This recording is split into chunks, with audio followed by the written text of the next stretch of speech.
Micro ಫೈನಾನ್ಸಸ್ಸು ಮತ್ತು other financial lending institutions ಅವು ತೊಂದರೆ ಕೊಡ್ತಾ ಇದ್ದಾರೆ, ಕಿರುಕುಳ ಕೊಡ್ತಾ ಇದ್ದಾರೆ. ಎಕ್ಸಾರ್ಬಿಟೆಂಟ್ ಆಗಿ ಬಡ್ಡಿ ವಸೂಲು ಮಾಡಕ್ ಶುರು ಮಾಡ್ತಾರೆ. 28, 20, 30% ಹಿಂಗೆಲ್ಲ ವಸೂಲು ಮಾಡ್ತಾರೆ.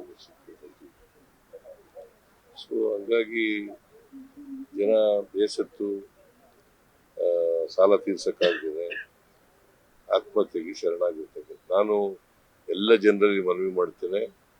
ಕರ್ನಾಟಕದ ಎಲ್ಲ ಜನರಲ್ಲಿ ನಾವು ಈ ಯಾರು